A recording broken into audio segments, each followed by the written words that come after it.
Our next guest, there she is Miss Joyce Fenner. So she is a chairperson of WC CapeAbilities. She is very passionate about working with disabilities. You will fall in love with her. I've known her in the last few months. You will not meet a more compassionate person who's willing to go the extra mile for everyone she encounters. Hi. I got 10 floors. I'll be fine. I'm not really much of anything. I'm just a retired teacher who, through some tragedy, became aware of the gravity of the emotional need of affordable housing. I guess that's my part here today. Grief really kind of sucks. It's a very powerful and a very complex emotion. On June 2nd, our son Jordan took his life. He was a brilliant young man. You want to go ahead? I'm going to show him off, see. He loved dogs, so you know he's good. He was a fireman and an EMT. He traveled every continent by the time he was 30 years old. On May 15th, 2012, Jordan's life changed. He was hit by a car while he was on his bike. His helmet flew off due to the impact. After a few scary days in ICU, we knew Jordan was going to live. But we also knew he was never going to be the same. He now had a traumatic brain injury. The seizures began, then they got worse.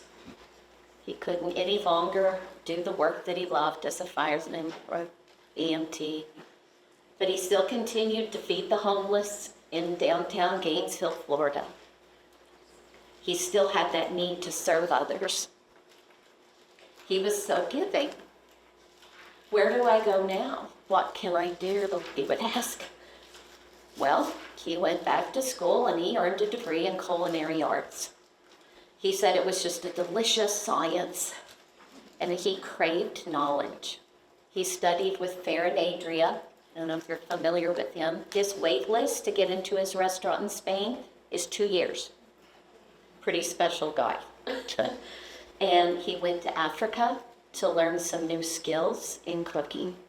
And then he went to Antarctica and the South Pole to cook for the research crews there. He had a blast. He learned French while he was in Antarctica. That was his fourth language. So that he could communicate with his favorite scientists. Well, after being home for about a year and kind of coming up empty with what he really wanted to do, he decided to go back to the bottom of the earth. But on the bus ride to the airport from the training station, Jordan had a grand mal seizure. He was not allowed to return.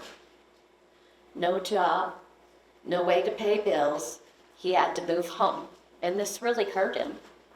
Plus, we had moved from Florida to Missouri, so there goes your friends. He was denied disability. It seems to me everyone is on the first time that they apply. He told me, he told us, he just can't be a layabout. He said he loved us, but he didn't feel like he belonged anywhere. I put these signs up just to kind of make you think. When you read them, what did you think about? Where do you feel like you belong? Belonging is a basic human need. To belong means to feel like everyone else around you. 4.4 million people in America are diagnosed with anxiety that is believed to be directly related to not belonging. Without that feeling, we break. We just fall apart. Our basic needs to live fully are shelter, food, water, safety, and belonging. So for my project, I helped start and chair a nonprofit, WC CapeAbilities. But Jordan kept popping in my head. He was forever present. Still is. I also wondered if our Jacob would ever be able to live on his own. Would he have a place to belong? I knew affordable housing was a huge issue, and I also know that the SB 40 boards can't own housing.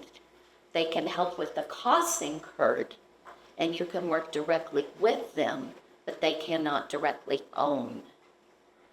So that's where the nonprofit came in. So I contacted Wayne Crawford, who I had met through partners. I told him about Jordan, about his lack of belonging leading to his giving up all hope. We visited a few times. Then we scheduled a meeting with my WC Partners Board. Wayne gave us information and the tools that we needed to pursue affordable housing. I contacted 2 recommended developers. Well, Chad Hartle was the one who took the time to meet with us on a cold and snowy day.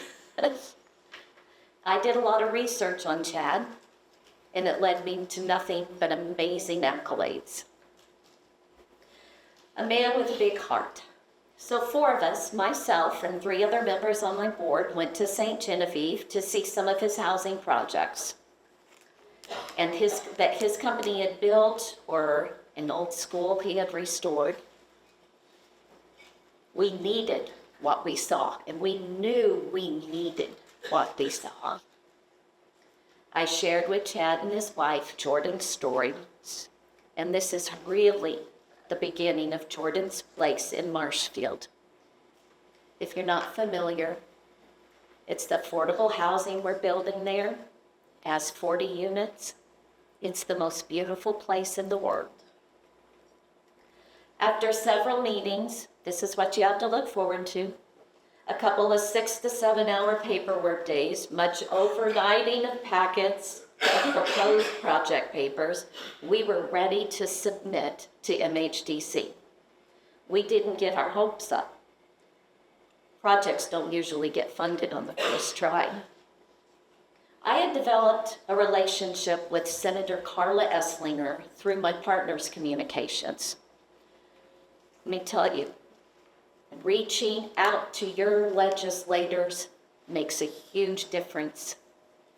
They are there for you, if they're there for the right reason.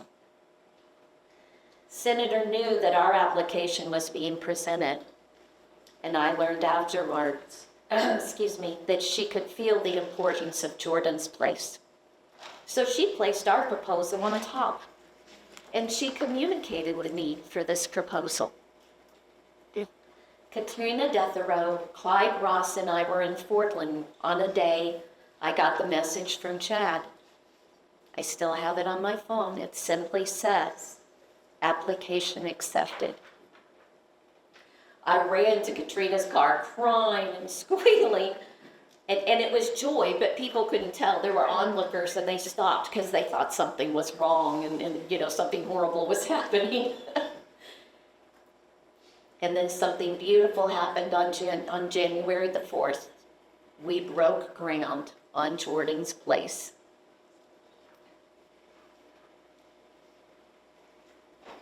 About 40 people showed up for this. We kept that shovel, and it's going to be displayed in our community center. Marshfield is named this because it's developed on a literal marsh. Yeah, this is what Chad first got to work with. Okay, I want you to see. It's okay. But after they got through much of the dirt work, and we now have 5 buildings with 6 to 10 homes in each. Most are 2-bedroom.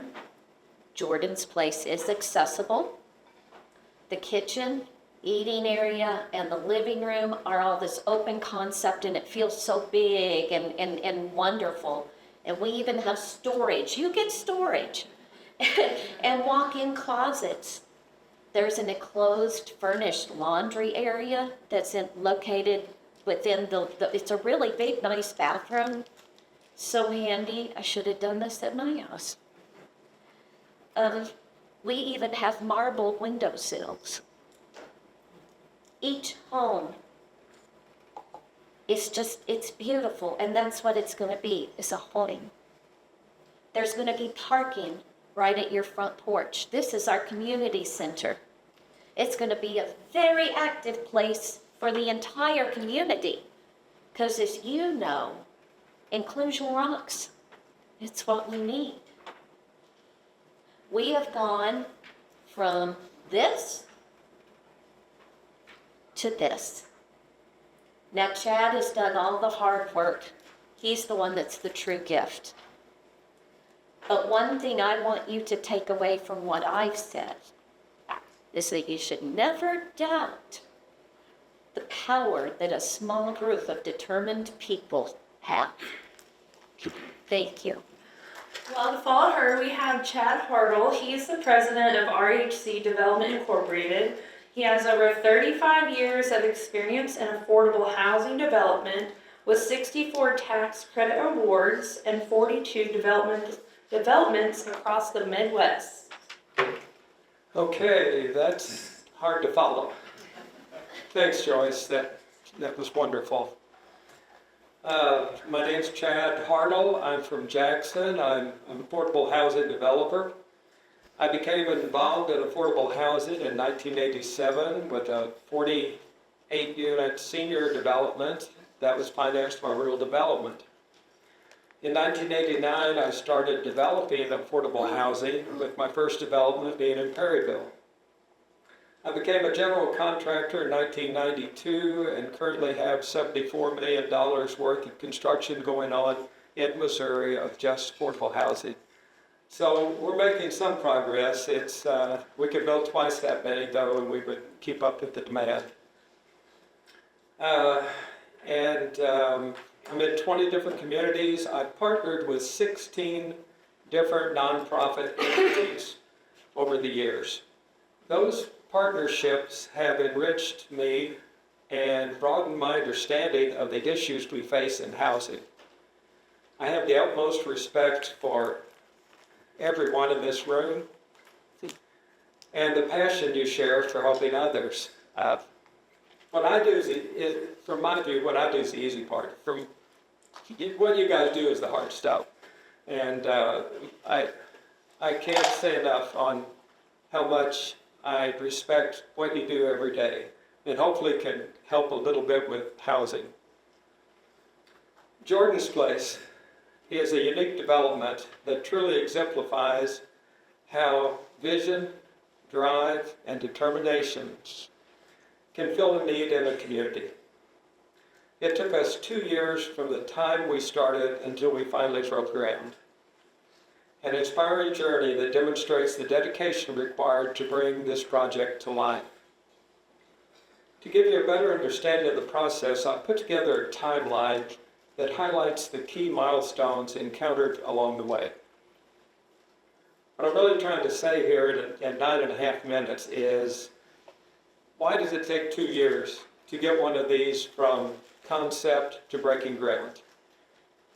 So I can tell you these are the steps that it took us at Jordan's Place. January 12th, 2022, Wayne Crawford introduced me to Joyce. February 11th, 2022, I met with Joyce and her board at their office, followed by a site visit to this piece of property that they already owned. Several issues were identified that day. The first thing I noticed was a mechanic shop adjoining the property. And the site was small, under 4 acres. We envisioned 40 senior apartments, so it would be tight getting that many units on this site. I like to have 5 to 7 acres for development of this size. Soil quality was questionable. They named the town Marshfield for a reason. The most significant challenge was an active railroad track along the rear of the property. You can see here where the railroad track runs Here's the property itself. Here's our access to the highway. And this is extremely close for a railroad track. I've never had a development this close to a railroad track. Generally, if a railroad track is within 3,000 feet of a property, we will be required to have a noise study performed, which we did. I said more about that later. I assessed the zoning, utility availability, the neighborhood, and highway access, which were all adequate for what we planned. Since they already owned the land, we were limited to this parcel, so I knew we had to make it work. March 2022, our concept was shaking up, and I officially named our group Jordan's Team. May 2022, I determined that we had enough of the right ingredients to move forward, so we began assembling exhibits for the application. Completing the application typically requires 700 plus hours and from $20,000 to $30,000. It will have between 80 and 100 exhibits by the time we're finished. This is a significant cost and a large amount of risk, since the odds of being approved are between 20 and 25% any given year. So I'm at the point in May of 2022, do I want to invest the time and the money in this to submit an application and roll the dice that it's going to be approved? And the answer was yes. So at this time, I began forming the development team, which was essential to the project's success.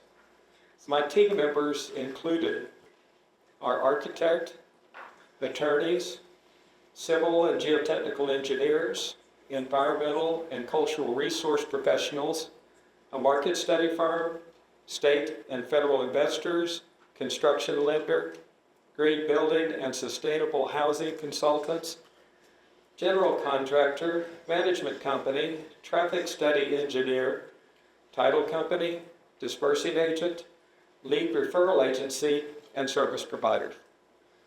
All of these team members, it's essential to have good, strong team members that are familiar with what you're doing and have a reputation with MHDC and with the lenders, and you put together a team that is solid all the way around. An experienced development team is the heart and soul of an application and is one of the most important components of achieving approval. Okay, June 28th, 2022, I presented this preliminary architectural exhibit to Joyce and her team for feedback. This slide shows the preliminary design, which we have stuck with throughout this, and that is pretty well exactly what we're building right now. July of 2022, I contacted the mayor and city administrator, secured a spot on the city council agenda, and to present our concept. August of 2022, we were progressing well, having requested letters of support from key stakeholders, including the mayor, the city council, state senators, state rep, chief of police, economic development director, and others, quite a few others. We also refined our operating budget, obtaining insurance estimates from our agent and property tax estimates from the county assessor.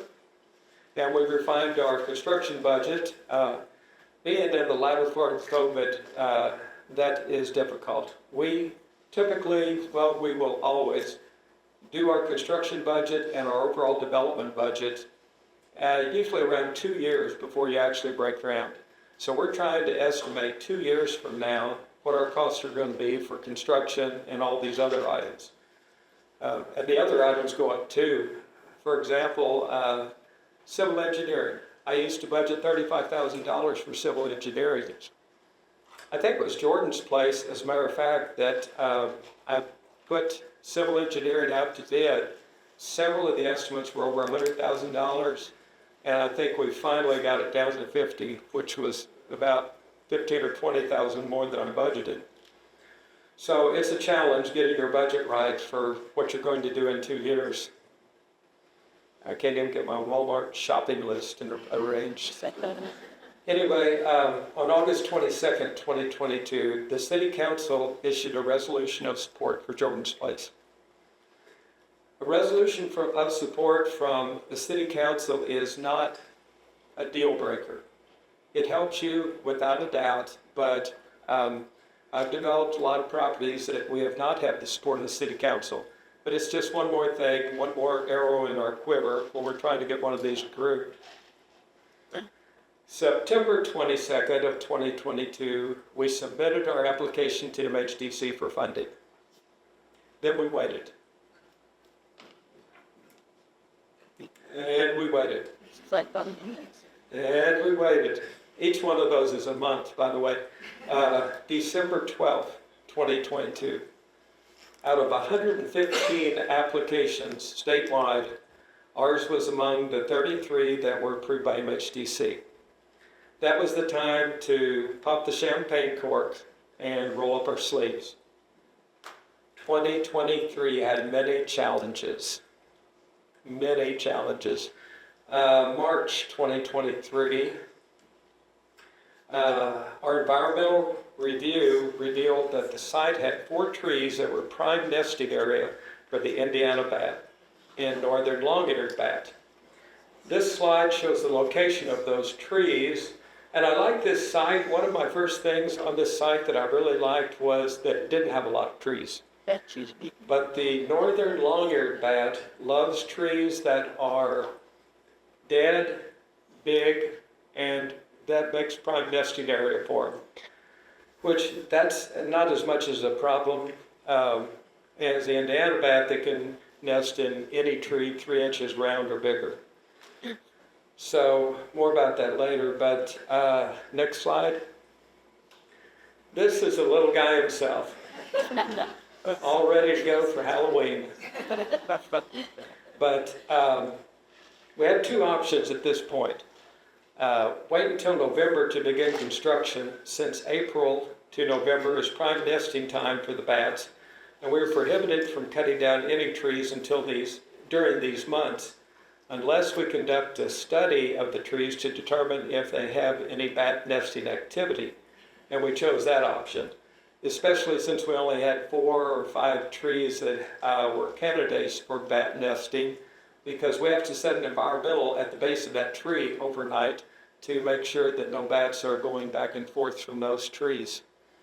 So anyway, we cleared that hurdle. Our site review also indicated what we already expected, a high noise level from the adjoining railroad track. Did anybody notice the train whistle when we were here this morning? And I'm like, gee, that's probably the train that runs by here. I don't know. But anyway, the next slide shows, this is a chart from a 100-and-something page noise study.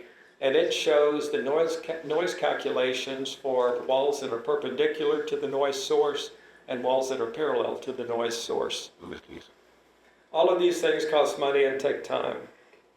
I worked with our architect and we employed construction materials and techniques to get the noise levels down to an acceptable range. I think we have to be below 45 decibels indoors and 65 outdoors. I know that we couldn't put any outdoor recreational areas in certain areas of the site because of the noise calculations, like park benches or a picnic area or whatever. Okay, the next slide is our geotechnical report, and it confirmed what we already suspected, soil remediation. These are the locations of the test pits that were drilled on the site. You'll notice we have typically 3 of those per building, 2 on smaller buildings, some on the parking lot and dumpster areas, things like that. So I think there's 17 or 19 test holes here. It shows that we get the study, they recommend what we have to do to remediate this, and we build that into our plans. We later found out that the site required substantially more remediation than the study indicated. While laying our water lines, we were surprised to find an underground fuel storage tank. and it required remediation too. So this would not detect an underground storage tank. After a certain date, all of these tanks have to be registered with the EPA. Apparently this one slipped through the cracks, or it was installed before the EPA required them to be registered. So we remediated that one. It was a bit of a thrill when we discovered that, but it wasn't really as bad as what we thought it would be. Okay, it was also discovered that the site may have cultural significance for the Osage Indians. So we had a cultural resource study performed. The next slide shows the location of the investigation holes for the study. So they're basically looking for any artifacts primarily from the Osage Indians that apparently had a presence in this area years back. These studies are really interesting. They have maps in there from the 1800s, and it's incredible how much data they can put together. It wasn't Jordan's place, but it was actually one I was doing in Cape, and I wanted to actually see what they did when they went out and did these archaeological digs. So I show up at the site, and I got the lead guy that was conducting the investigation. He had all his little stakes set up throughout the site like this, and they were just getting their shovels out, getting ready to do their dig. Next slide will show you what one of those pits looks like. And I introduced myself to him. I said, "Hey, I'm Chad Hartle. I'm developing this site, and sure hope you don't find anything." And he looks at me and he says, real flippantly, just said, "No, we're not going to find anything." And turned around. I said, "Wait a minute, how are you so sure that you're not going to find anything on this site?" And he said, "Well, look at it." Like, okay. And the site was more, had more grade on it than what we have here at Jordan's place. It had an angle. And probably 5% grade, not a whole lot, but some. And he said, "You wouldn't pitch your tent on a piece of ground that looked like this, would you? You'd put it right here." And good point, because I did a stint with my son at Philmont Scout Ranch, and we slept on the side of a mountain for 2 weeks. And you start out up here in your tent, and you wake up in the morning, you're downhill about 20 feet, and you're out of your tent and staring at the stars. So yeah, that kind of hit home for me. Okay, August 15th, 2023, our building permit was issued. So, January 4th, 2024, we held our groundbreaking ceremony. And had a great turnout for it. It was a wonderful day. It was a memorable moment for me. Joyce presented me with a plant taken from Jordan's funeral. And she said she wanted to give me something living to remind me of Jordan. And I can tell you, Jordan's growing. I think I've got about 8 or 9 of those leaves coming out of there. But anyway, Jordan resides in my office now, and as soon as we get the community building finished, Jordan is going to reside in the community building. So the next slide, construction commenced. And here we are stripping dirt off and doing our dirt work. And then, keeping in mind this is Marshfield. Next slide shows water. We tried pumping, we tried ditches, we tried everything. And when you have a site that already is soft and requires a lot of remediation, and then you have one of these, it was challenging. It was very challenging. We're actually, though, ahead of schedule several months on it, so we were able to make up time even through the rainy season. So, next slide. This is remediation of the site. So, our geotechnical report indicated that we had to overdig our footings for the buildings by anywhere from 1.5 feet to 2.5 feet, I believe. But you don't really know until you get in there and you start excavating your footings, and then you go down and you test the bottom of that trench to make sure it has the load-bearing capacity of what you need. What we found was that instead of 1.5 to 2.5 feet, we were down 4.5 feet on some of the buildings in back, and remediation of this nature is expensive. So, but, you know, we had enough contingency in our budget, making all the numbers meet, but it was challenging. Next slide. After we get the footings in, then we come along and we do our rough-in plumbing where the pads are going to go, bring in the pumper truck, and I love this, we're in Marshfield, we got water problems, and we got a water tower in the background. It's crazy. So anyway, we pour our footings, and then we start going up with the building. That's what a pad looks like after we poured the concrete. So we have all of our plumbing stuffed up, and getting ready to do our framing. That comes in next. You see insulation, you see doors and windows and sheetrock. We have an inspection at this point before we close walls out to make sure that everything meets city code, etc. And then we get a roof on, and we start putting in those windows and wrapping the building in Tyvek. And I think this was about a month ago, something like that. I think we may have concrete there by now. I'm not sure. At any rate, next slide. Flooring, we use the premium vinyl strip flooring. That stuff is held up like iron for us. It's very durable and very forgiving. I think the first time I used this type of flooring was in 2007, and I haven't replaced any of it yet, unless it was damaged.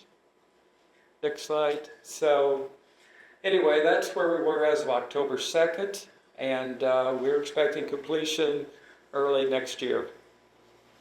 Hi, our last speaker is Ms. Deb Giffin. She's the owner of HR Services. She has over 35 years of experience in affordable housing, specializing in property management, development, compliance, and consulting across Missouri.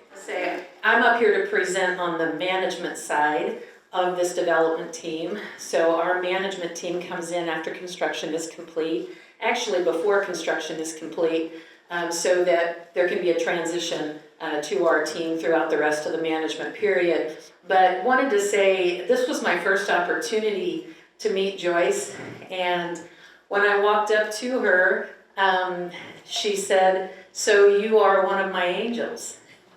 And I just want to say before I present on the professional side, Joyce, you don't know, but I lost my son, Jordan, in 2017.